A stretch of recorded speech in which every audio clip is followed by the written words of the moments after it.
Welcome to The Authentic Spiritual Journey, a weekly podcast featuring real and practical spiritual conversations from diverse perspectives here on the Experience of the Soul podcast channel.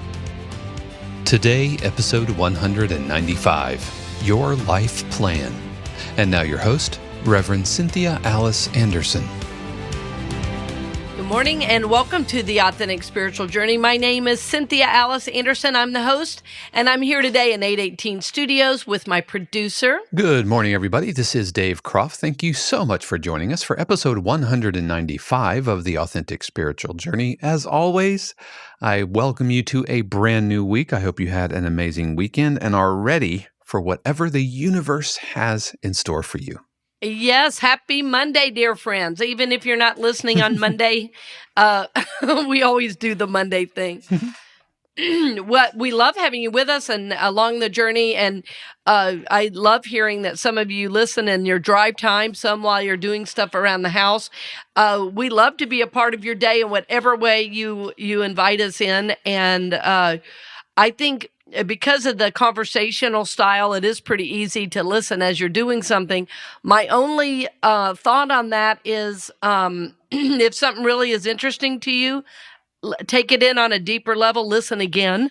Listen a second time if you can, because you will hear more a second and even third time. I'm the one creating the shows with Dave. And when I go back and listen after recording, even after, thinking about it and planning and going back, I always get something a second and third listen as well. So we want to encourage you to do that. Yeah, absolutely. I've been known to put on the show while grilling. I'll just pop it it's on fun and to grill, listen while grilling, yes. Of course, I have to kind of disengage my producer brain, and I think, okay, I really should have edited. I should have tweaked the EQ on that. But yeah, that's how it goes. Yeah, and Dave, most of us just listen and think it's fabulous. And I want to say, compared to so many podcasts, really, the sound quality, the show notes are so much better than most anything I hear anywhere else. Thank you very much. I really appreciate that. I work really hard to make sure that it's that. The last thing I want is for the sounds to be distracting or to pull you out. And so it can be a real challenge, going from Dr. Donna, and her environment and your environment and Monique's environment, which is, downtown New York. And we've just leaned into it over there. Every now and then you hear a siren at Monique's recording. Yeah, we've steered into that skid because it's going to happen. I think it's part of the charm. Part of the charm of that show is she's in downtown New York. Yes, exactly right. I think it is too. She's such a talented person. We're so blessed, really, to have her on the show. Rather on the channel. Right. And I want to take this opportunity to say, if you just listen to my show on Monday, check out some of the other shows. So I am the owner and founder, of the Experience of the Soul podcast channel. And it's been a real honor to have several other hosts on the channel. And what's so beautiful is because I've either worked with or known the other souls that are leading shows, everything dovetails into the same idea, that we are souls, that we're here to grow and expand. And today is a little bit of a continuation, speaking of, from last week when we had Sister Jenna. And Sister Jenna is always a blessing to have on the show. She is always teaching us and leading us and reminding us of a truth. And it reminded me of one of my teachings that I haven't talked about for several years on the channel, and I wanted to bring it back. And it is Your Life Plan. So, Dave, is that the title of today's show? Yeah, Your Life Plan. And just an editor's note, we had Sister Jenna on a couple of weeks ago. Yeah, last week. Oh, sorry. Last week we kind of we paused our normal schedule of things, and we shared your COVID journey, and so that was last week. That's right. That's right. Yep. Well, speaking of life plans, it goes right along, doesn't it? It goes right along. So I wanted to follow up even if it is 2 weeks ago, Sister Jenna's show, because one of the things she talked about was things being predestined.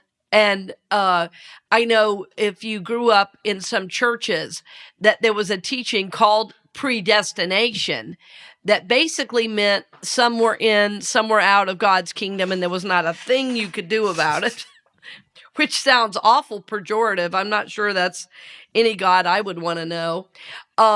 And I think what Sister Jenna was meaning is that our life has a plan, has a destination, so predestination, in other words, a pre-decided direction, but it's not necessarily decided by that some are in heaven, some are out, but that our life is a collection of our past choices, our past lifetimes, our past experiences.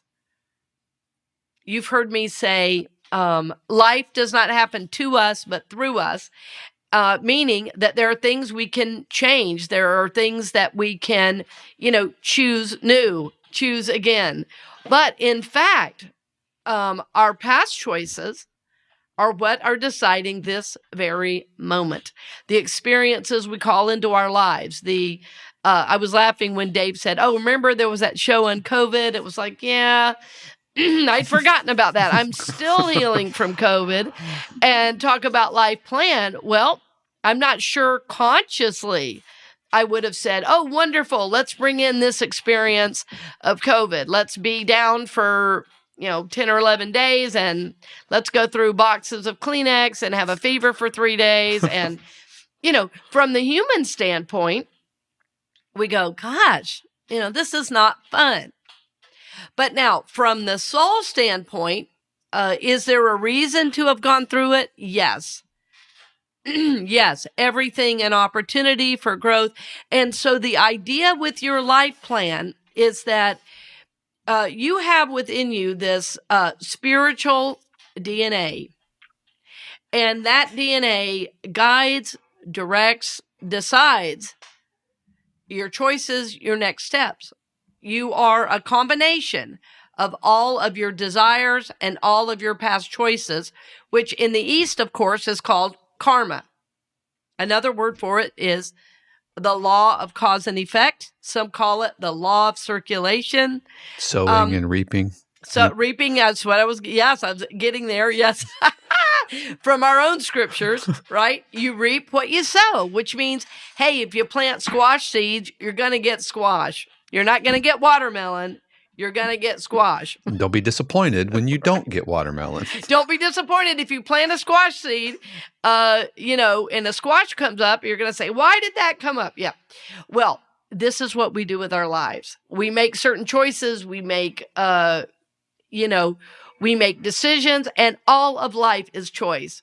I have a wonderful family member, my brother-in-law. I just adore him, and I adore his spiritual journey. He's so dedicated to God, and he loves Jesus. And anyway, he's very fond of saying, life is choice.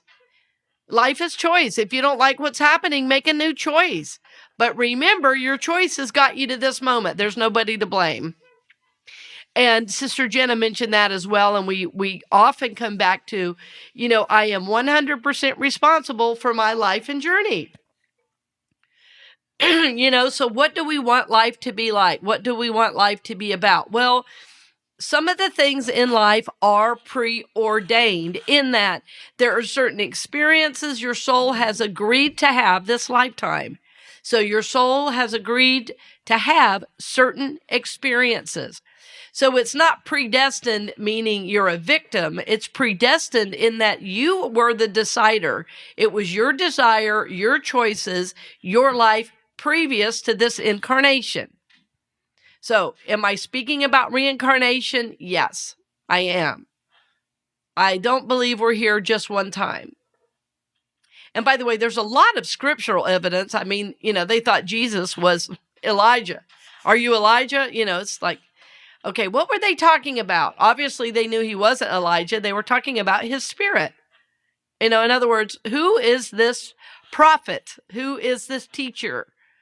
they were trying to recognize him, by, oh, wait, is this the spirit of Elijah?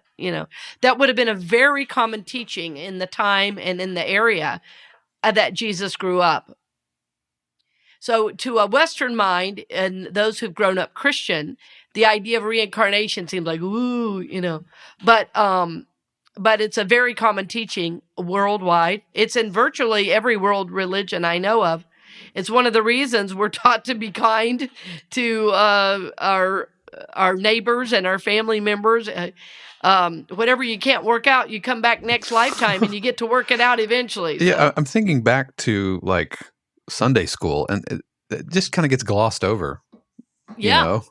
Like the John the Baptist, like what? Wait, time out. Isn't that reincarnation? Nope. Let's go back to coloring, kids. Go back to coloring the ark and the animals. Right. Right. Well, and when the oldest religions in the world you teach the same things virtually, you start to say, all right, what is common in all of the world religions? And except for Christianity, reincarnation, loving your neighbor, forgiving, even giving financially to your place of spiritual food. These are all teachings of all the world religions. Why would this be? Well, because it's truth on some level. And so in Christianity, what you grow up learning is, I'm eternal. I'm an eternal soul. Mm-hmm. And so, if you're eternal, does it make sense that you only live once on this earth or maybe many times? Well, I know for most of us, we need more than one option. We need more than one try at this thing we call life. So your life plan, what's it about? Well, let's talk about that. I want to say again that you are not a victim to this life. Having a life plan means there are certain aspects of your journey that are pre-decided, but they're decided by you and your soul journey. Working with the divine. Because, see, when we're not in this physical life wave, in other words, when we are when we are between lifetimes and we're in the spirit world, we can see how our soul wants to grow and expand. And so that's when those decisions are made. It's like, oh, yes, I want to learn about what it is to be this. And so we make our choice to come. When you begin, I want to say this again, but when you begin to be aware that you have a life plan, when you begin to be aware that you are responsible for your journey, what you seek to do is understand what your journey is, and there's a number of reasons to do that. One is you seek to understand what your journey is so that you can not make the same mistakes, and also so that you can see what's coming forward for you. You'll start to see a trajectory of your life. One of the things I noticed in my life is I often have 7 or 12-year cycles of things.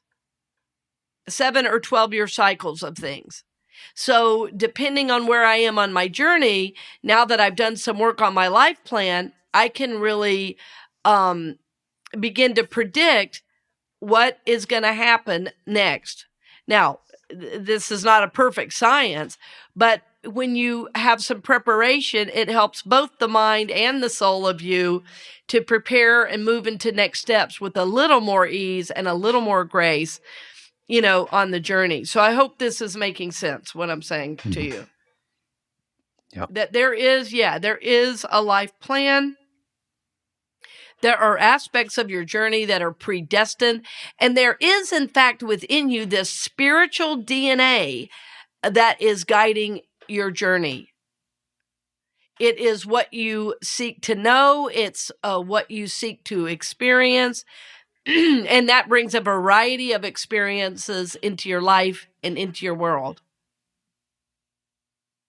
So you have a life plan. Life does not happen by whim or fancy. Life is, in many ways, predestined. predestined. It is predestined by your choices and by your current choices and by your soul journey.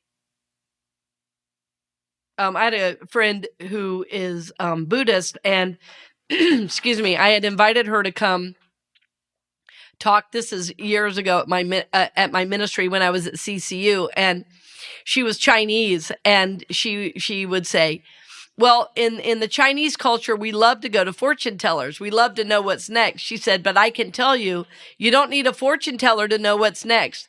I can tell you what's next by the choices you make today. And so we know what's next by the choices we made today, yesterday, last year, 5 years ago, and even, again, lifetimes ago. So knowing you have a life plan, it helps you become more responsible. It helps you become more aware.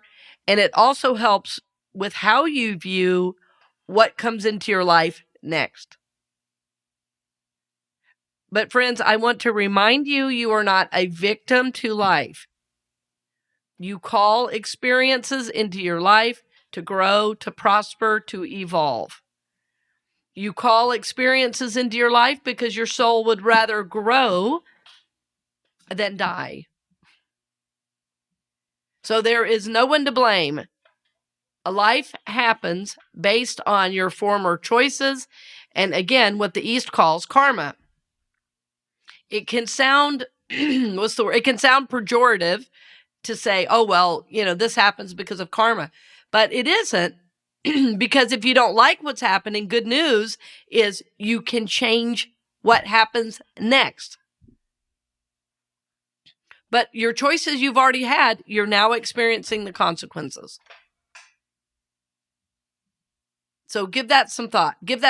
I want to tell you a little bit more as we come back about how you can work through and work your own life plan. And then I think later this spring, maybe early summer, I'm going to do a class on this. I don't know when yet, but it's been a while since I've been able to take a group through their life plan.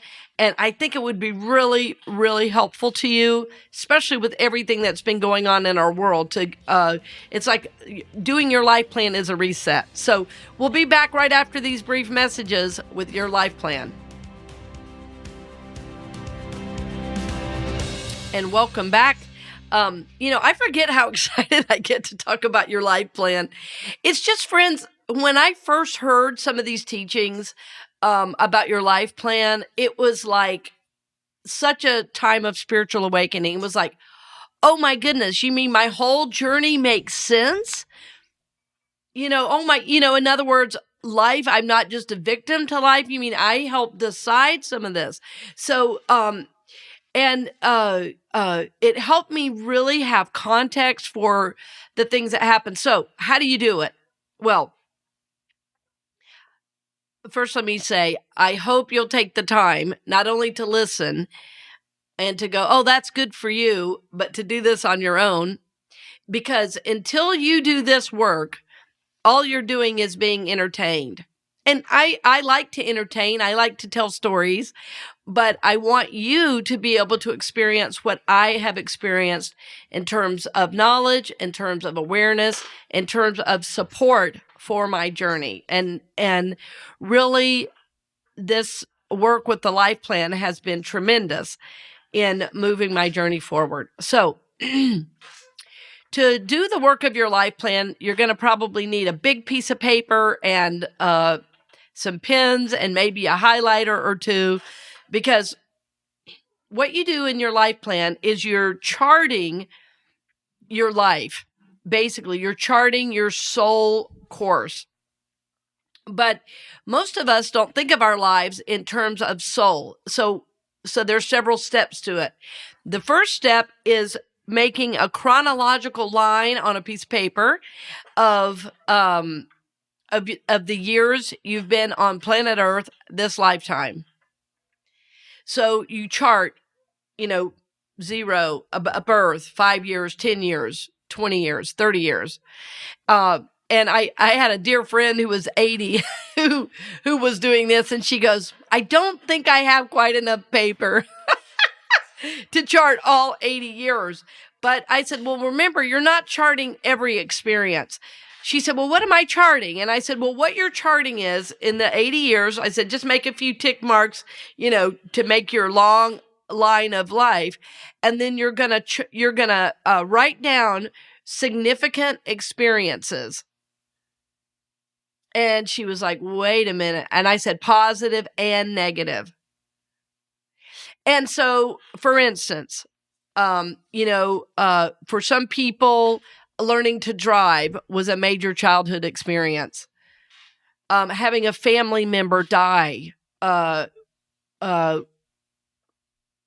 in my own experience, I'll tell you, like, when I was looking back at my life, one of the first things that came into my awareness was when I was 13, my nephew died, who was like a younger brother. That was a very traumatic experience. I just adore that.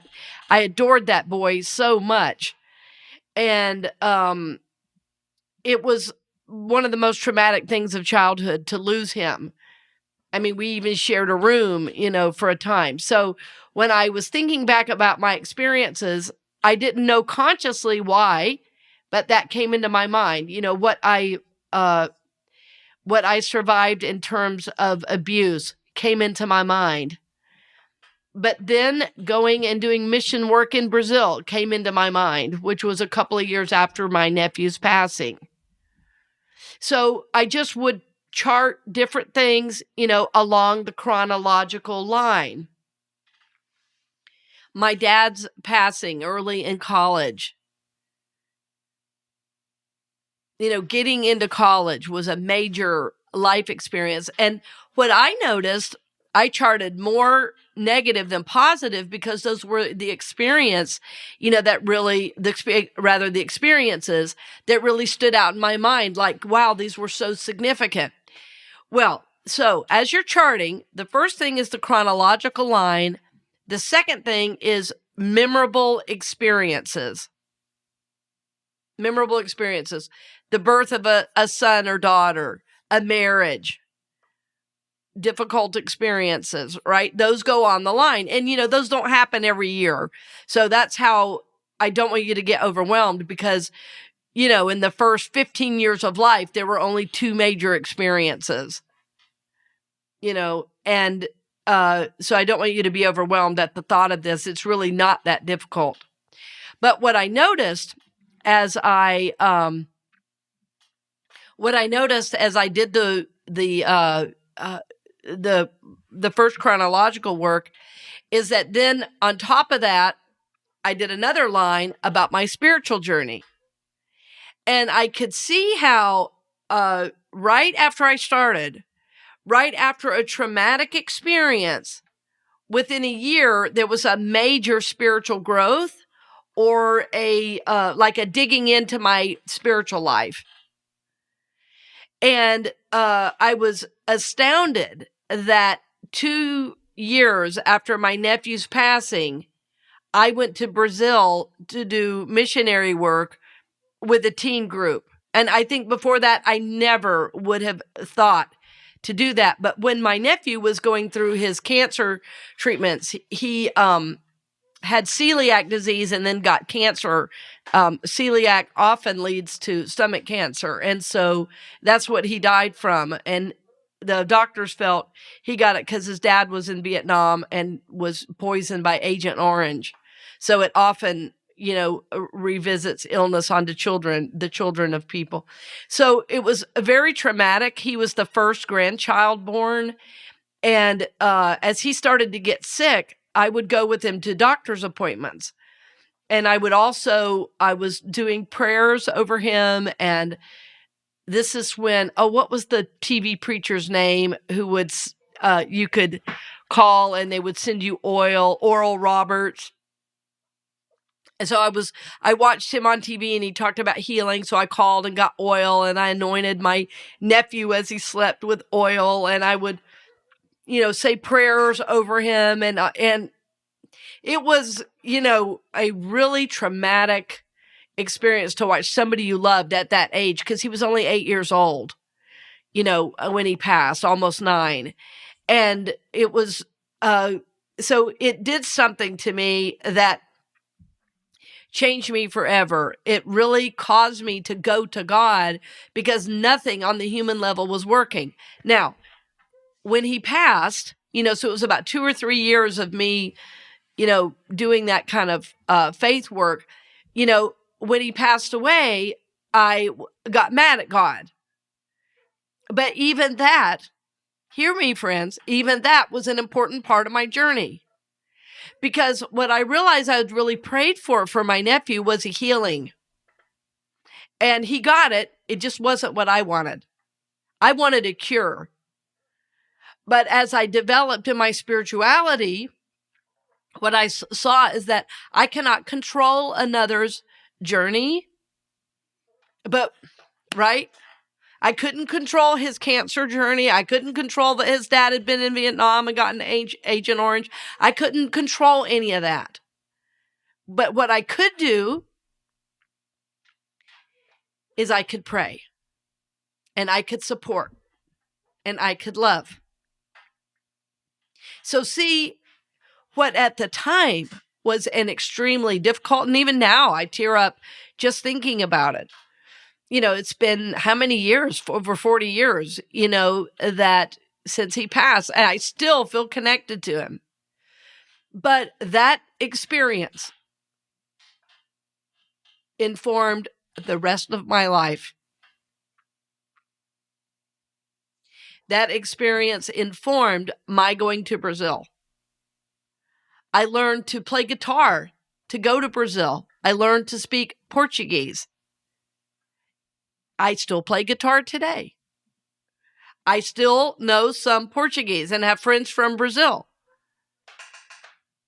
I also learned as I grew and developed after that Brazil trip that my grandfather had been a missionary in Brazil and was also a minister in Orlando. So I realized as I studied my journey, there may be something I'm actually completing for my family lineage that is even bigger than me. And so there was some awareness that it was a mystical experience, realizing, wow, I'm following in my grandfather's footsteps. My grandfather, who I never met, who died when my mom was pregnant with me. I'm somehow following in his footsteps, and I'm seeing that aspect of my journey, and I'm seeing how all those experiences led up to those things. And I know that was predestined, preordained for me to do. And so when you have mystical experiences, as you're looking back, it gives you context, it gives you awareness. And even in college, my choice of college was based on the fact that it was also a Christian college, and that I thought I might do, Peace Corps and mission work from there as well. I ended up not doing that, but as I looked at those choices, I realized what led to, all of those choices, and how my spiritual journey, right after a traumatic experience, within a year, 2 at the most, there was some major spiritual growth. So do you see how that awareness brought a lot of peace? That it wasn't life happening to me, but through me, and that I was calling to myself these experiences so I would grow. I even tried to become a minister in the Methodist Church, and I knew that was not right, and I stepped back from that. But so as I looked back, I think I was probably in my early 30s when I first did my life plan. As I looked back, I saw I was destined to be a minister my whole life. There was no getting out of it. I had remembered at 8 years old, finally being called to be a minister. When I was seeing this minister up speaking, I thought, oh, I'm going to do that. At 8 years old. So what I could see looking back is my journey was preordained, predestined. I had within me a spiritual DNA that wasn't always known consciously to me, but was guiding my steps. And so that is the part of the purpose. You see how you have been guided. And, from relationships that don't work out, to jobs that you leave, you go, oh, even that was guided. And I also saw in my journey that when I started meditating like a half hour in the morning and a half hour at night, I noticed as I was drawing out my spiritual journey, my highlighter just went way up on the page, almost like, creating a peak. I began to have deeper spiritual experiences, deeper awarenesses. And so then I had a vision as I finished, doing the chronological line. And then I wrote all the experiences, the traumas, the good stuff, all those major experiences. And then that third line of my spiritual growth, I could clearly see when I dedicated myself to a daily spiritual practice, when I dedicated myself to meditating, to journaling, to going into that observer self, life began to make sense. I could also see, I want to reiterate this, that my life went in certain cycles of years. Some of my growth was in 7-year stretches, some 12 years. I think it's interesting that I lived in Seattle for 12 years. I think it's interesting I was at CCU for 12 years. So I have 12-year cycles as a part of my life plan. I'm supposed to be places and do things for 12 years. Now, for you, it might be 2 years, 3 years, 5 years, 7 years, 10 years. Mine, 12 years. So that's helpful information. At 10 years when I was at CCU, I said, am I supposed to leave now? No. It was at 12 years. At 12, I was complete. So it gave me a lot of faith and affirmation, even though it was hard to leave because I love the people there and I love the ministry. It was really hard to leave, but it was time. It was time. So I hope this is making sense, friends, what I'm saying. I want you to be able to have context for how your life and how these experiences help decide your spiritual journey. Because we think what matters is how much we make and what we own. And I'm telling you, something completely unknown to most of us is driving us. And it is our past choices, our past karma, our past experiences, and our desire to grow. It is your soul that is guiding you, that you have had within you since the beginning, a spiritual DNA. And as you grow, as you develop, as you move forward on the journey, that will shift and change to decide new aspects of your life plan. So this is both fun to me, it's exciting to me, and it brings with it a great awareness. You can know without a shadow of a doubt that you're absolutely on purpose. You don't have to wonder, did you make the right choice? You're going to know as you look back, and no one can take that from you. It brings a great peace to be able to see your own journey and go, oh, there was a plan all along. Because when we're in the moment, it's hard to get proper perspective. But think about if you just look back 5 years, even 10 years, you go, oh, wow, I'm a different person, than I was then. And then we think, well, how do we get here? Well, this happened, that happened. So you'll see how life is just a opportunity to make new choices and to grow into our next phase of being. So friends, I want you to know if you're here on planet Earth, you have a purpose. If you're here on planet Earth, your life has a plan. And it's incumbent upon you, it behooves you to do your internal work so you know what that purpose is and so that you can live into that plan, so that you can live into that desire, live into that growth, and live into that purpose and really bless those around you. And it'll set you up for future and next life to live a better, happy, more aware incarnation. And of course, that's what we're all going for. We want to live life from this expanded awareness, and this is what doing your life plan will help you with.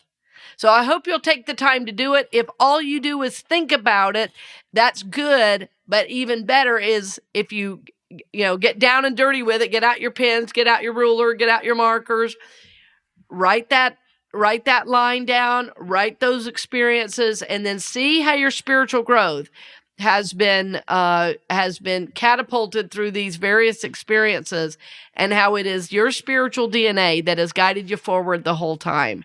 And I just can promise you it'll bring you a lot of peace in knowing that there was a method to the madness. there was something guiding your journey, and it was your own spiritual DNA. It was your soul. So we're thrilled you joined us today. As always, friends, I hope you're going to do some work on the life plan. And like I say, I'm feeling really guided to do a class coming up. So I will hope you'll be able to join me for that as well. So we'll look forward to seeing you next week, and blessings on the journey, dear friend. We hope you've enjoyed this episode of The Authentic Spiritual Journey here on the Experience of the Soul podcast channel. This channel is made possible because of listeners just like you. If you would like to support the channel with your tax-deductible contribution on an ongoing basis or through a one-time gift, head over to experienceofthesoul.com/support. The Authentic Spiritual Journey is copyright 2022, Cynthia Alice Anderson, all rights reserved. Our theme music is composed by Dave Croft and used with permission from RR Hot Publishing. The Experience of the Soul podcast channel is a production of 818 Studios.